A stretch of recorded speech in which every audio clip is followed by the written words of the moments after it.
আমরা যারা Google Chrome ব্যবহার করি তাদের আমাদের কাজ সহজ করার জন্য বিভিন্ন সময় বিভিন্ন এক্সটেনশনের প্রয়োজন পড়ে। আমরা যদি কিছু এক্সটেনশন দেখি তাহলে তার ভিতরে আমরা একটা এক্সটেনশন পেয়ে যাই, কালার জিলা। এক্সটেনশনটা কিভাবে কাজ করে সেটা যদি আমরা একটু দেখি, এই এক্সটেনশনে আমরা এখানে থ্রি থেকেও আসতে পারবো। এই যে এখানে যে আমরা থ্রি দেখছি, এখান থেকেও আমরা চাইলে আসতে পারবো। এখানে যাব, যাওয়ার পর এখান থেকে এক্সটেনশনের এখানে এসে ভিজিট ক্রোম ওয়েব স্টোর এখানে আসবো। এখানে এসেও যদি আমরা লিখি কালার জিলা, ও আর এই যে কালার জিলা, এই যে এক্সটেনশন এখান থেকেও চলে এসেছে। এখান থেকে যদি আমরা অ্যাড টু ক্রোম করে দিই তাহলে এটা আমাদের ক্রোমে অ্যাড হয়ে যাবে। অথবা সরাসরি সার্চ দিয়েও আমরা আসতে পারি। এই যে এখান থেকে আসলাম, এই যে অ্যাড টু ক্রোম করে দিলাম, অ্যাড এক্সটেনশন। এই যে এক্সটেনশনটা আমাদের অ্যাড হয়ে গেল। এখন এক্সটেনশনটা আমরা পিন করে নিব, তাহলে এটা আমাদের উপরে চলে আসবে এবং আমরা কাজগুলো সহজে করতে পারবো। এই যে পিন করে নিয়েছি, এক্সটেনশনটা এই যে উপরে চলে এসেছে। এখন এই এক্সটেনশনটা আমাদের কি কাজ করে সেটা যদি একটু দেখি, যেহেতু আমরা ক্যানভা দিয়ে বিভিন্ন সময় বিভিন্ন ধরনের ডিজাইন করি, আমাদের বিভিন্ন কালার নিয়ে আসতে হয়। আমি এখানে একটা কালার ব্যবহার করতে যাচ্ছি। এই কালারটার আমার ক্যানভাতে আসলাম, আমি আমার পছন্দ মতো কালার খুঁজে পাচ্ছি না, আমি চাচ্ছি কোনো এক জায়গা থেকে নিয়ে আসতে। তাহলে আমি কিভাবে আনতে পারি? আমি যে কোনো একটা কালার সাইডে যাই, কালার প্লেট লিখে সার্চ দিলাম। এখন এখান থেকে আমার যে কোনো একটা কালার পছন্দ হতে পারে। এই যে কালার প্লেটের এখান থেকে আমার একটা কালার পছন্দ হলো, আমি এখান থেকে আসব। আসার পর এই যে পিক কালার আউটসাইড ব্রাউজার, এটা ক্লিক করব।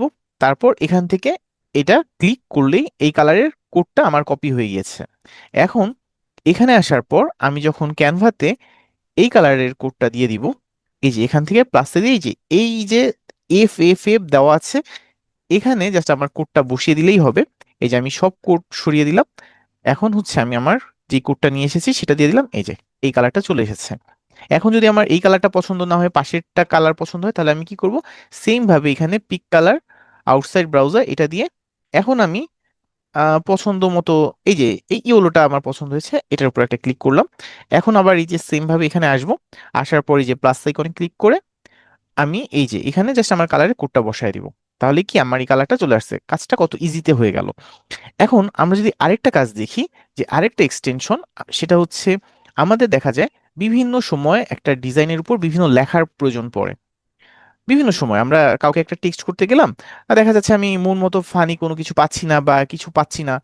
আহ, অনেক কিছু হতে পারে, আমি চাচ্ছি এটার উপরে কিছু একটা লিখে দিতে, এখানে একটা লিখে দিতে, বা আর কয়দিন ফটোগ্রাফি, ঠিক আছে, কিছু একটা লিখতে যাচ্ছি, বা এইটা দিয়ে আহ নতুন ফোন কিনুন, ঠিক আছে, নতুন ফোন কিনুন, এই যে জাতীয় ধরেন আমি কিছু একটা লিখতে চাচ্ছি, ঠিক আছে।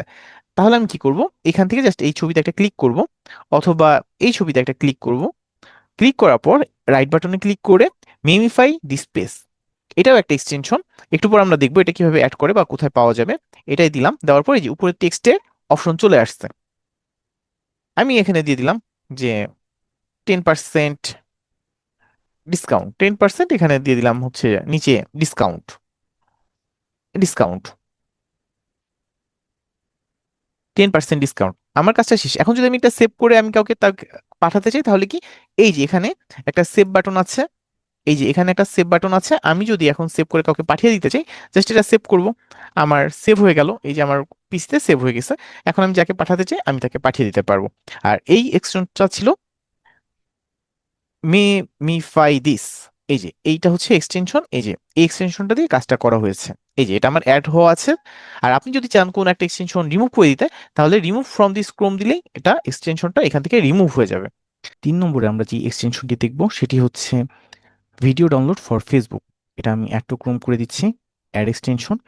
এটা দেওয়ার পর যেটা হবে, আমরা ফেসবুকের যে কোনো ভিডিও আমরা খুব সহজেই ডাউনলোড করে নিতে পারবো, কারণ আমাদের ফেসবুক চালানোর সময় আমাদের এই ফেসবুকের ভিডিওগুলো ডাউনলোড করার প্রয়োজন পড়ে।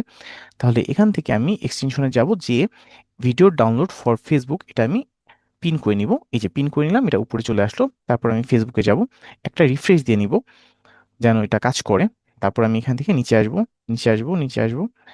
আমার যে ভিডিওটা ডাউনলোড করার প্রয়োজন আমি সেই ভিডিওতে যাব। যাওয়ার পর আমি এই ভিডিওটা বড় করলাম, বড় করে এখন যদি আমি ডাউনলোড দিয়ে দিই, আমার ভিডিওটা এই যে ডাউনলোড হয়ে গেছে। এই যে এখন আমি চাইলে ভিডিওটা দেখতে পারবো। খুব সহজেই আমাদের ভিডিওটা ডাউনলোড হয়ে গেল। এই যে খুব সহজেই আমরা আমাদের ভিডিওটা ডাউনলোড করতে পারলাম। 4 নম্বরে আমরা যে এক্সটেনশনটি দেখব সেটি হচ্ছে, আমাদের অনেক সময় দেখা যায় কাজ করার সময় আমাদের উইকিপিডিয়াতে বা যে কোনো সাইটে যখন আমরা যাই তখন আমাদের দেখা যায় কাজ করার সময় আমাদের একটা স্ক্রিনশট নেওয়া দরকার পড়ে, কিন্তু স্ক্রিনশট আমরা যখন নেই তখন নির্দিষ্ট একটা এরিয়াতে আমরা স্ক্রিনশট নিতে পারি। কিন্তু আমি যদি চাই এই পুরো পেজটাকে একসাথে স্ক্রিনশট নিতে, তখন আমরা কিভাবে স্ক্রিনশটটা নিব সেই জিনিসটা এখন আমরা দেখব। এর জন্য আমাদের একটা এক্সটেনশন দরকার হবে, সে এক্সটেনশনটার নাম হচ্ছে গো ফুল পেজ। আমরা যদি একটু চাই, একটু দেখি এখানে লিখে লিখে যদি গো ফুল পেজ, গো ফুল পেজ এটা লিখে যখন আমরা সার্চ করব তখন আমাদের সামনে এই গো ফুল পেজ এক্সটেনশনটি চলে আসবে। এখানে আমরা যাব, যাওয়ার পর এটা অ্যাড টু ক্রোম করে দিব। এই যে আমি অ্যাড টু ক্রোম করে দিলাম, এটা আমার এক্সটেনশনে অ্যাড হয়ে যাবে। এখন এটাকে আমি জাস্ট পিন করে দিব, এই যে এখান থেকে পিন করে দিলাম, এই যে পিনের অপশন, এখান থেকে পিন করে দিলাম। এক্সটেনশনটি পিন করে দেওয়ার পর এটি আমার এক্সটেনশনে পিন হয়ে গেছে। এখন যদি আমি আবার উইকিপিডিয়াতে যাই, এখন যখন আমি এই যে গো ফুল পেজ, এই যে এটার আইকনটা, এই যে এখানে হচ্ছে গো ফুল পেজের আইকন, এখানে দেওয়ার সাথে সাথেই পুরো পেজটাকে আমার স্ক্রিনশট হিসেবে নিয়ে নিবে। এই যে নিচ্ছে আস্তে আস্তে, ও ক্যাপচার করছে। এখানে আমরা দুইটা ফরম্যাট পেয়ে যাব, একটা পিএনজি এবং একটা পিডিএফ। আমার যেই ফরম্যাটটা প্রয়োজন আমি সেই ফরম্যাটেই আমার ইমেজটাকে রাখতে পারবো। আমার যদি পিডিএফ দরকার হয় জাস্ট ডাউনলোড পিডিএফ দিয়ে দিব, তাহলেই হয়ে যাবে। এই যে আস্তে আস্তে এটি পুরো পেজটাকে ক্যাপচার করছে, যেহেতু অনেক বড় একটা পেজ ক্যাপচার করতে একটু টাইম নিবে, এবং এই পুরো পেজটাই আমি একবারে দেখতে পাবো একটা জায়গায়। তার মানে আমার আলাদা আলাদা করে স্ক্রিনশট নেওয়ার কোনো প্রয়োজন পড়বে না। এই যে প্রায় শেষ হয়ে আসছে, এবং ও সুন্দরভাবে, এবং এটার ইমেজের কোয়ালিটিও খুব ভালো থাকবে। ও যখন আপনি ইমেজ হিসেবে এটাকে ব্যবহার করবেন, পিএনজি ফরম্যাটে ব্যবহার করবেন, দেখবেন কোয়ালিটিও ভালো আছে। এবং যদি আপনি পিডিএফ হিসাবে আপনি চান দোকানে যে প্রিন্ট করবেন, আপনি সেই কাজটিও করতে পারবেন। এই যে এখান থেকে কাজ শেষ। এখন যদি আমি চাই এটাকে পিডিএফ এ প্রিন্ট করতে, এই যে আমি পিডিএফ অ্যালো করে দিলাম। এই যে পিডিএফ আমার ডাউনলোড হচ্ছে, দেখেন কত বড় একটা পিডিএফ। এই যে আমরা যদি এখন নিচে যাই, নিচে যাই, নিচে যাই, একটু যদি জুম করে দেখাই এটা কেমন হয়েছে আপনারা দেখতে পাবেন। এই যে একটু নিচে যাই, আর একটু নিচে যাই, এখান থেকে কেটে দিই যেন আপনারা আরেকটু ভালোভাবে বুঝতে পারেন জুম করার পর। এই দেখেন জুম করার পর প্রত্যেকটা লেখা বোঝা যাচ্ছে।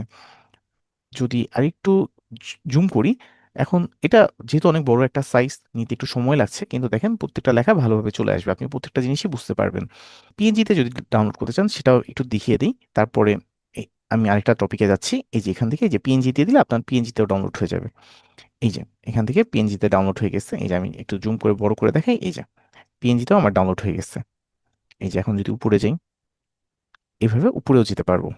আচ্ছা, এখন এখান থেকে আমি যদি কেটে দিই, কেটে দিয়ে এখন এই যে আমরা উইকিপিডিয়াতে চেয়েছিলাম, আমাদের মাঝে মাঝেই প্রয়োজন পড়ে যে এই আলোতে পড়াটা আমাদের চোখে অনেক সময় লাগে। আমি যদি চাই এটা ডার্ক মোড করে দিতে, তার জন্য আমরা একটা এক্সটেনশন পেয়ে যাব। জাস্ট এখানে ডার্ক মোড যদি আমি লিখি, ডার্ক রিডার এক্সটেনশন, এটা যদি লিখি, এবং এই যে প্রথমে যেটা আসলো এটা, এটা আমি জাস্ট অ্যাড টু ক্রোম করে দিব।